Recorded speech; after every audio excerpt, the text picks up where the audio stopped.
બિસ્મિલ્લાહિર્રહમાનિર્રહીમ.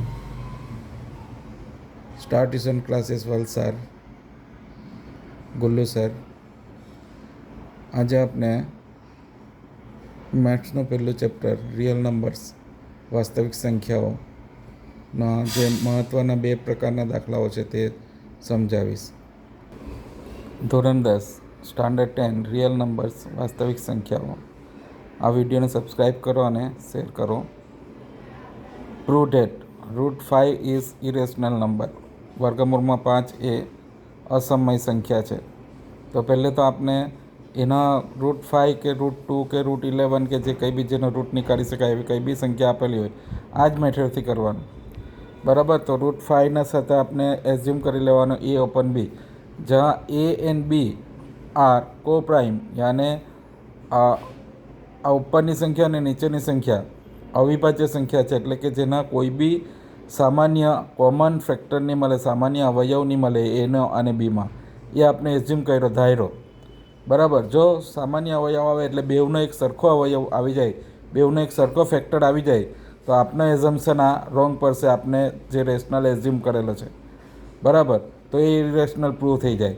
તો આપણે એને પ્રૂવ કરવા માટે બેવ સાઈડે પહેલે સ્ક્વેર લેવાનો, વર્ગ લેવાનો. તો અહીંયાથી સ્ક્વેરને સ્ક્વેર રૂટ નીકળી જશે, વર્ગને વર્ગમૂળ. અહીંયા બેવના ઉપર સ્ક્વેર આવશે. બરાબર. ચાલો હવે આ બી આ બાજુ જાય તો મલ્ટીપ્લાયમાં જાય, એટલે 5b² is equal two a², is equal two a² is equal two 5b². એટલે આપણે a² એટલે a ઇન્ટુ a ને 5b² એટલે 5 ઇન્ટુ b². તો a ઇઝ ઇક્વલ ટુ 5 થઈ ગયો, a is equal to b² થઈ ગયો. તો a is equal two 5b થાય છે. સો a ઇઝ ઇક્વલ ટુ 5 એટલે એનો 5 ફેક્ટર છે, એનો અવયવ છે 5. બરાબર. હવે પાછો જે આ પ્રૂવ કર્યો પહેલો પરિણામ જે છે ફર્સ્ટ રિઝલ્ટ, એને જ પાછો લેવાનો ને એની એઝ્યુમ કરી લેવાનો. એ ઇઝ ઇક્વલ ટુ જે 5 આવ્યો હોય તો 5c, 2 આવ્યો હોય તો 2c, 11 આવ્યો હોય તો 11c. ને સીની જગ્યાએ એમ બી એઝ્યુમ લઈ શકો તમે, કે બી લઈ શકો, એ આપના પર ડિપેન્ડ કરે. બરાબર. હા, તો એની જગ્યાએ આપણે શું રિપ્લેસ કરવાનો? 5c, કેમ કે એ ઇઝ ઇક્વલ ટુ 5 આવ્યો, એના સાથે કોન્સ્ટન્ટ અચર c લેવાનો છે. બરાબર. તો એની જગ્યાએ 5c રિપ્લેસ કર્યો એટલે a² છે તો 5c², 5b². તો 5નો સ્ક્વેર 25 ને cનો સ્ક્વેર, આ 5ની સાઈડ સેન્ડ કરીએ તો ડિવિઝનમાં, એટલે 5c² is equal to b². તો 5 into c² is equal to b² into b². તો આ b is equal to b શું થયું? 5 આવ્યો. એટલે b is equal to b 5, એટલે કે બીનો બી એક કોમન ફેક્ટર છે. બરાબર. બીમાં બી કેટલા આવ્યા? 5 આવ્યા. ને એનો બી ફેક્ટર કેટલો આવ્યો? 5 આવ્યો. તો એ અને બીનો કોમન ફેક્ટર થઈ ગયો. ઇટ મીન્સ કોન્ટ્રાડિક્ટ થઈ ગયો આ તો. બરાબર. આપણે તો એ પ્રાઇમ લીધેલો છે ને પ્રાઇમ નંબર્સ જો હોય એ અને બી તો એનો કોમન ફેક્ટર હોય જ નહીં. બરાબર. તો એ અને B is equal to both equal to 5 છે. So A and B are not prime number. Our assumption is wrong. આપની ધારણા ખોટી છે. એ સમય સંખ્યાઓ એ અને બી જે છે તે અવિભાજ્ય સંખ્યાઓ નથી. બરાબર. માટે આપણો એઝમ્પશન, આપની ધારણા ખોટી છે. સો √5 ઇઝ અ રેશનલ નંબર. એટલે આપણે જે √5ને રેશનલ નંબર સપોઝ કરેલો છે એ ખોટો છે. એ કેવો છે? ઇરેશનલ નંબર છે. એ આપણે સમય સંખ્યા ધારેલી છે તે ખોટું છે. એની જગ્યાએ કઈ આવશે? અસમય સંખ્યા કહેવાશે. આ ચેપ્ટરનો બીજો સમ છે પ્રેક્ટિસ. તમારે જે કર્યો એ ટાઈપમાં √11 ને √2 ને √5 ને √7 એની તમારે પ્રેક્ટિસ કરવાની. સેમ આ જ, ખાલી નંબર જ ચેન્જ થશે. બરાબર. બીજો સમ છે તે આ ફોર્મ્યુલા બેઝ સમ આવે છે.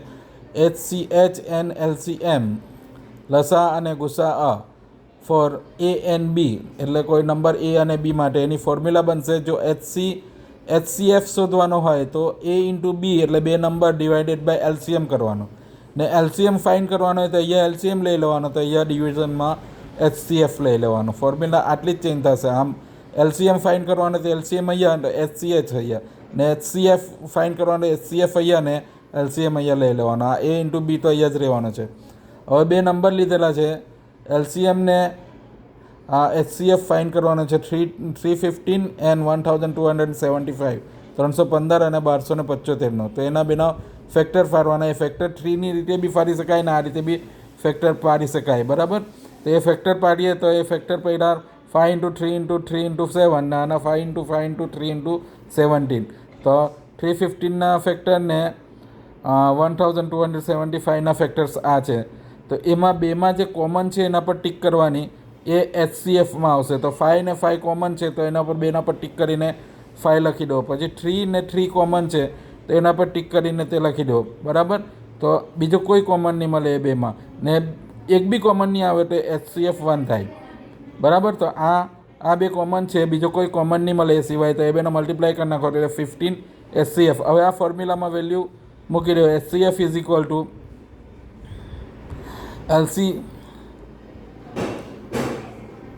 LCM is equal to A into B divided by HCF.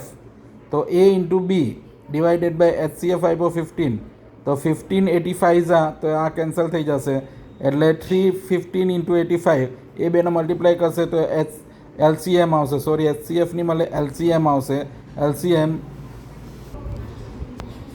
LCM આવશે 26,775 એટલે ગુસા 15 આવશે અને લસા 26,775 આવશે. HCF 15 જે બેમાં કોમન છે તે, બરાબર ને. LCM જે છે તે આ ફોર્મ્યુલાથી આપણે ફાઇન્ડ કરીશું. તો એ બેનો જે કેન્સલ થઈને પછી મલ્ટીપ્લાયમાં જે બચે એનો મલ્ટીપ્લાય કરીએ એટલે આપણને આ મળી જશે. પણ આ LCM છે તે બીજી રીતે બી ફાઇન્ડ થઈ શકીએ, જે મેં તમને સમજાવું. બીજી મેથડ પ્રમાણે આ ફોર્મ્યુલાની લેવી હોય તો આમાં જે કોમન આવી ગયો 5 અને 5 ને 3 અને 3 એ કોમન આવ્યો એ તમારો HCF થઈ ગયો 15. તો LCMમાં તમારે HCF જે આવ્યો તે તો લખી જ દેવાનો. પછી પહેલાંમાંથી શું બચ્યો તે જુઓ.